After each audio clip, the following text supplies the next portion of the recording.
உலகெங்கும் வாழ்ந்து கொண்டிருக்கின்ற சகோதர சகோதரிகளுக்கு அன்பார்ந்த வணக்கங்கள் மற்றும் வாழ்த்துக்கள். இன்றைய பதிவு பங்குனி மாதத்துக்குரிய ராசி பலன்கள். முதலில் கிரக நிலைகளை பார்க்கலாம்.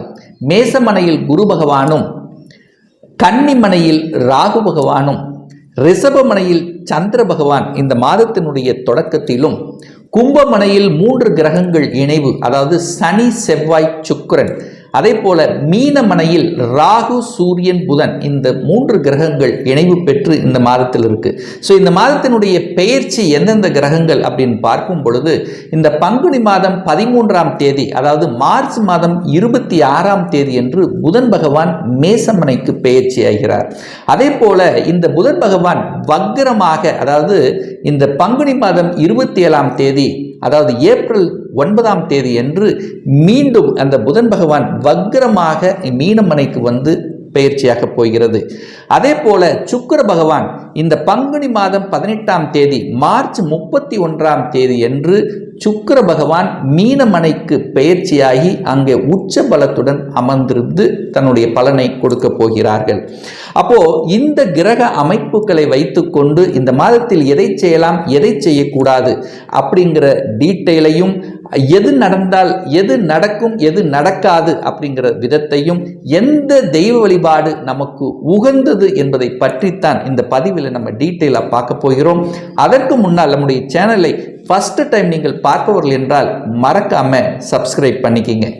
தனுசு ராசி அன்பர்களே, இந்த பங்குனி மாதம் எப்படி இருக்கும் அப்படின்னு பார்க்கும் பொழுது, தொழில் சார்ந்த விஷயங்கள், வேலை சார்ந்த விஷயங்கள் குறிப்பாக பார்க்கும் பொழுது 10ஆம் இடத்தை பார்க்கணும். அந்த 10ஆம் அதிபதி என்று இருக்கக்கூடிய புதன் பகவான் 4ஆம் இடம் என்கின்ற சுகஸ்தானத்தில் சூரியனோடு சேர்ந்திருக்கார், அதாவது 9ஆம் அதிபதியோடு சேர்ந்திருக்கு.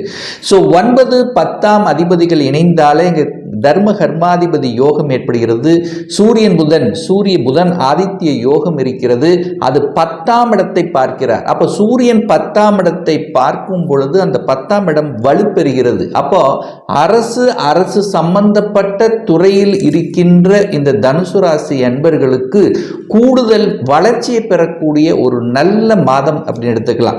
அப்போ அரசு துறையில் இடமாற்றம் வேணும் அப்படின்னு ஆசைப்படுபவர்கள் அந்த இடமாற்றம் கிடைக்கக்கூடிய வழிவகைகள், அதே சமயத்தில் ப்ரமோஷன் கிடைக்கக்கூடிய வாய்ப்புகள், சந்தர்ப்பங்கள் இந்த காலகட்டம் உங்களுக்கு சிறப்பாக இருக்கிறது அப்படின்னு சொல்லணும்.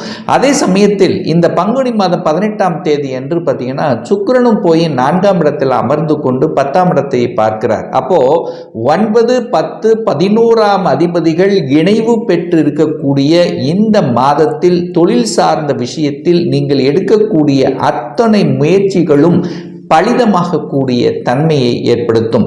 அரசாங்க ரீதியில் நீங்கள் எந்தெந்த வேலை பெண்டிங் வச்சிருக்கிறீங்களோ, முடிக்க முடியாமல் இருக்கிறீர்களோ, அதை எல்லாம் எடுத்து செஞ்சீங்கன்னா இந்த மாதம் உங்களுக்கு கம்ப்ளீட் ஆயிரும். அதே சமயத்தில் அரசு சார்ந்த விஷயத்தில் ஒப்பந்தங்கள் கிடைக்கக்கூடிய வாய்ப்புகள், ஏன்னா அரசு சம்பந்தப்பட்ட துறையில் இருப்பவர்களுக்கு கூடுதல் ஒப்பந்தங்கள் கிடைக்கக்கூடிய தன்மைகள் மிகுதியாக இருக்கிறது. அரசு எக்ஸாம் எழுதணும் என்கின்ற ஆசைப்பட்டு கொண்டிருப்பவர்கள், அரசாங்க ஜாபுக்கு செல்லணும் அப்படின்னு இருப்பவர்கள், அந்த முயற்சிகள் எல்லாமே உங்களுக்கு பலிதமாக கூடிய தன்மை. அதே சமயத்தில் உங்கள் லக்னாதிபதி என்று சொல்லக்கூடிய, ராசியாதிபதி என்று சொல்லக்கூடிய குரு பகவான் வலிமையாக பூர்வ புண்ணிய ஸ்தானத்தில் இருப்பது கூடுதல் வளர்ச்சி. அப்போ உங்க ராசி, உங்க லக்னம் வலிமையாக இருக்கு. அப்போ நீங்க நினைக்க காரியங்கள் ஈடேறக்கூடிய தன்மை. 5ஆம் இடத்திலிருந்து தனது 9ஆம் பார்வையாக உங்கள் ராசியை பார்ப்பதும், 9ஆம் இடமான பாக்கியஸ்தானத்தை பார்ப்பதும், 11ஆம் இடமான லாபஸ்தானத்தை பார்ப்பதும் உங்களுக்கு அளவுக்கு அதிகமாக நினைக்கக்கூடிய அளவுக்கு மகிழ்ச்சியும் சந்தோஷத்தையும் கிடைக்கக்கூடிய தன்மைகளை ஏற்படுத்தும். ஏன் இதை ஸ்ட்ராங்கா சொல்றேன்னா, ஒரு கெடுதல் செய்யக்கூடிய இடங்கள் அப்படின்னா 6ஆம் அதிபதி 8ஆம் இடம், 6ஆம் இடம், 8ஆம் இடம், 12ஆம் இடம். ஸோ இந்த இடத்துல எந்த கிரகங்களும் இல்லை அப்படிங்கிறதுனால பெரிய பாதிப்புகள் உங்களுக்கு ஏற்படுத்த போவது இல்லை. சனி பகவான் 3ஆம் இடத்தில் இருப்பது கூடுதல் வளர்ச்சி. அப்போ முயற்சி ஸ்தானத்தில், தைரிய வீரிய ஸ்தானத்தில் சனி பகவான் அங்கே வலிமையாக உட்கார்ந்திருக்கார். ஆனால் என்ன, செவ்வாயோட சேர்ந்திருக்கிறதுனால கொஞ்சம் அங்கே எரிச்சல் இருக்கிறக்கூடிய தன்மை. அப்போ சகோதரம் சார்ந்த விஷயத்தில் மட்டும் கொஞ்சம் கவனம், எச்சரிக்கையோட இருக்கணும் அப்படிங்கிறதையும் ஞாபகத்தில் வைத்துக் கொள்ளுங்கள். இதுவரைக்கும் குடும்பம் சார்ந்த விஷயத்தில் பல பிரச்சனைகள், தொல்லைகள் இருந்தது.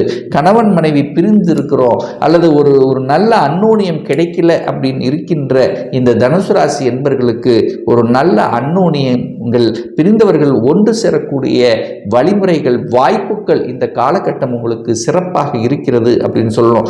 அதே சமயத்தில் பார்த்தீங்கன்னா 4ஆம் இடத்தில் சுக்கிரன் போய் வலிமையா இருக்கிறதுனால சுகஸ்தானத்தை பெருக்கிக் கொள்ளக்கூடிய தன்மையும் இந்த காலகட்டம் உங்களுக்கு சிறப்பாக இருக்கிறது. ஒரு வீடு, வண்டி, வாகனம் வாங்கணும், அசையும் அசையா சொத்துக்கள் வாங்கக்கூடிய யோகம் அப்படிங்கிறது இந்த காலகட்டம் உங்களுக்கு சிறப்பாக இருக்கு.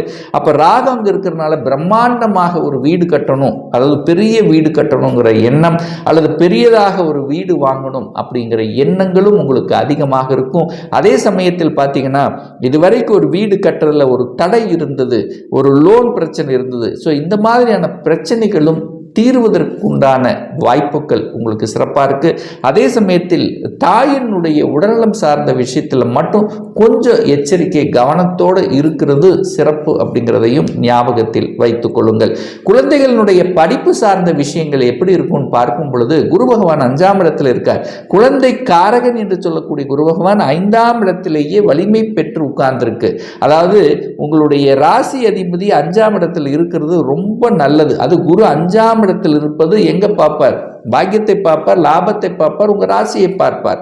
அப்போ குழந்தைக்காக நீங்கள் நினைக்கக்கூடிய அத்தனை விஷயங்களும் பலிதமாகும். குழந்தைகளுடைய படிப்பு சார்ந்த விஷயங்கள், என்ன படிக்கணும்னு நீங்க ஆசைப்படுறீங்களோ அது நடக்கக்கூடிய தன்மை, குழந்தைகள் வெளிநாட்டில் போய் படிக்கக்கூடிய தன்மை, அதாவது ஒரு அடிஷனல் கோர்ஸ், ஒரு நல்ல பதவிக்காக ஒரு அடிஷனல் கோர்ஸ் எடுத்து படிக்கணும் அப்படின்னு ஆசைப்படுவாங்க. ஸோ அதுவும் நடக்கக்கூடிய தன்மைகள். குழந்தைகள் குழந்தைகள் என்று சொல்லக்கூடிய அளவுக்கு குழந்தைகளினுடைய நலன்கள் திருப்திகரமாக இருக்கக்கூடிய ஒரு நல்ல மாதம். அப்போ குருவும் புதனும் இணைவு பெற்றிருக்கக்கூடிய ஒரு நல்ல மாதம் அப்படின்னு எடுத்துக்கலாம். அப்போ 5ஆம் அதிபதியும் 7ஆம் அதிபதியும் இணைவு பெற்றிருக்கக்கூடிய, அப்போ காதல் சார்ந்த விஷயத்தில் இருப்பவர்களுக்கும் காதல் திருமணம் போகக்கூடிய வாய்ப்புகள், சந்தர்ப்பங்கள். சுக்கிரனும் உச்ச பலத்தோட வலிமையா இருக்கிறதுனால, காதல் காரகனும் வலிமை பெற்றிருக்கிறதுனால காதல் சம்பந்தப்பட்ட விஷயங்கள், காதல் திருமணத்துக்கு அந்த முயற்சியில் இருப்பவர்களுக்கும் கை கூடக்கூடிய தன்மைகள். நெடுநாட்களாக நான் காதலில் இருக்கிற, ஆனால் காதல் திருமணத்துக்கு தடையாகவே இருக்கிறது அப்படின்றவர்கள் எல்லாம் இப்போ, அதாவது ஏதோ ஒரு ரூபத்தில் உங்களுக்கு ஒன்றிணைக்கக்கூடிய சந்தர்ப்பங்களை உருவாக்கும். திருமணம் சார்ந்த அனைத்து விதமான சுப காரியங்களை செய்யக்கூடிய தன்மைகளும் இந்த காலகட்டம் உங்களுக்கு சிறப்பாக இருக்கிறது. 8ஆம் இடம் அப்படிங்கிறது ஒரு வலியை கொடுக்கக்கூடிய இடம் அல்லவா? அப்ப கடந்த காலத்தில் எந்த விஷயத்தில் வலியை அனுபவித்துக் கொண்டிருந்தீர்களோ, ஒரு பணம் சார்ந்த விஷயம், தனம் சார்ந்த விஷயத்தில் ஏதாவது ஒரு கொடுத்து அது வராம இருக்கு, லாக்காக இருந்தது எல்லாமே இப்ப எதிர்பாராத விதமாக உங்களுக்கு பணம் வரக்கூடிய வாய்ப்புகள், சந்தர்ப்பங்கள் இந்த மாதம் உங்களுக்கு சிறப்பாக இருக்கிறது அப்படின்னு சொல்லணும். அதே சமயத்தில் இந்த பாக்கியஸ்தானத்தை அந்த குரு பார்த்து புனிதப்படுத்துறதுனால ஒரு சிலர் பார்த்தீங்கன்னா வெளிநாட்டுக்கு செல்லக்கூடிய யோகமும் இருக்கிறது.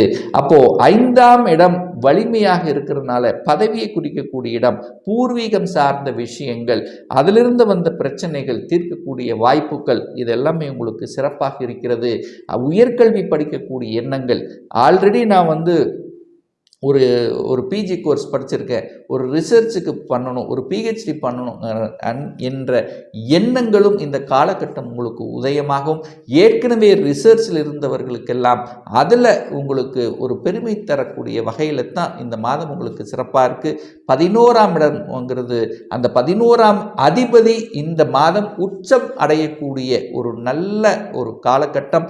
ஆனால் அதே சமயத்தில் அந்த 11ஆம் இடத்தை குருவின் பார்வையின் பெற்றிருக்கின்ற காரணத்தால், அதாவது ஒரு சிலருக்கு பார்த்தீங்கன்னா அந்த சச்சங்கங்கள் மூலமாக அடிஷனல் ரெஸ்பான்சிபிலிட்டி, கௌரவ பதவிகள் கிடைக்கக்கூடிய வாய்ப்புகள், சமூக நலன்களில் ஈடுபாடு கிடைக்கக்கூடிய தன்மைகள், மதிப்பு மரியாதை என்பது, அதாவது இதுவரைக்கும் நல்ல வேலை செஞ்ச அந்த வேலைக்கு ஏற்ற ஒரு வெகுமதி கிடைக்கல, ஒரு அங்கீகாரம் கிடைக்கல அப்படிங்கிறவங்களுக்கெல்லாம் அங்கீகாரம் கிடைக்கக்கூடிய வாய்ப்புகள், ரத யாத்திரைகள் செல்லக்கூடிய வாய்ப்புகள், புனித யாத்திரைகள் செல்லக்கூடிய வாய்ப்புகள், குலதெய்வ வழிபாடு செய்யக்கூடிய தன்மை, ஆன்மீகம் சார்ந்த விஷயத்தில் நாட்டம், கோயில் திருப்பணிக்காக தன்னை ஈடுபடுத்தி கொள்வது. ஸோ இந்த மாதிரியான விஷயங்கள் எல்லாமே உங்களுக்கு சிறப்பாக இருக்கிறது அப்படிங்கிறது ஸ்ட்ராங்காக சொல்லணும். இதுவரைக்கும் ஒரு எதிரி தொல்லைகள் இருந்தது, அதாவது யார் தமக்கு எதிரியாக இருக்கிறார்கள் என்று இனம் கண்டு கொள்ளாமலேயே இருந்த நிகழ்வுகள் எல்லாமே இப்போ இவர் தான் நமக்கு எதிரிகள் அப்படின்று இனம் கண்டு கொண்டு அதற்கு தகுந்த மாதிரி செயல் திட்டம் தீட்டி வெற்றி பெறக்கூடிய வாய்ப்புகள், சந்தர்ப்பங்கள் இந்த காலகட்டம் உங்களுக்கு சிறப்பாக இருக்கிறது அப்படிங்கிறத உறுதியாக நம்ம சொல்லலாம். அதே சமயத்தில் பார்த்தீங்கன்னா சுக்கிரன் உச்சம் பெறக்கூடிய ஒரு மாதம். சுக்கிரனுங்கிறது கலைத்துறைக்கு சம்பந்தப்பட்ட ஒரு கிரகம் அல்லவா. ஸோ அது சம்பந்தப்பட்ட துறையில் இருப்பவர்களுக்கு புதிய ஒப்பந்தங்கள் கிடைக்கக்கூடிய தன்மை, ஒரு பெயரையும் புகழும் கொடுக்கக்கூடிய தன்மை, அது குறிப்பாக இசை சம்பந்தப்பட்ட துறையில், மியூசிக் சம்பந்தப்பட்ட துறையில் இருப்பவர்களுக்கு புதிய ஒப்பந்தங்கள் கிடைக்கக்கூடிய வாய்ப்புகளும் சந்தர்ப்பங்களும் சிறப்பாக இருக்குது. குரு நன்றாக இருக்கிறதுனால சொல்லிக் கொடுத்தல், போதனைகள் செய்வது, சட்டம், நீதித்துறை இந்த மாதிரி துறைகளிலும் கூடுதல் வருமானம் கிடைக்கக்கூடிய தன்மை, அதாவது தன்னுடைய புத்தி அறிவு வச்சு செய்யக்கூடிய தொழில்கள், அதாவது கன்சல்டன்சி, தரகு, கமிஷன். ஸோ இந்த மாதிரி விஷயத்தில் இருப்பவர்களுக்கும் ஒரு நன்மை பயக்கக்கூடிய ஒரு நல்ல மாதம். சனி பகவான் நன்றாக வலிமை பெற்றிருக்கின்ற காரணத்தால் அந்த சனியினுடைய காரகத்துவம் என்று சொல்லக்கூடிய பெட்ரோலியம், ஆயில், கேஸ் இது சம்பந்தப்பட்ட துறையில் இருக்கின்றவர்களுக்கு இந்த மாதம் நீங்கள் நினைத்தவாறு செயல்படுத்தக்கூடிய வாய்ப்புகள், சந்தர்ப்பங்கள் மிகுதியாக இருக்கிறது அப்படின்னு சொல்லலாம். ஸோ ஒரு நல்ல தெய்வ வழிபாடு இந்த தனுசு ராசி என்பவர்களுக்கு இந்த மாதம் அப்படின்னு எடுத்துக்கொண்டால், அதாவது தட்சிணாமூர்த்தி வழிபாடு, அதாவது உங்களுடைய ராசிநாதன் என்று சொல்லக்கூடிய அந்த குருவுக்காக உகந்த அந்த ஒவ்வொரு வியாழக்கிழமை என்று தட்சிணாமூர்த்தி சென்று வழிபடும் போது நிச்சயமாக நீங்கள் மனதில் நினைத்து கொண்டிருக்கக்கூடிய அத்தனை விதமான காரியங்கள் பலிதமாகும்ங்கிறதுல எந்தவித மாற்று கருத்தும் கிடையாது.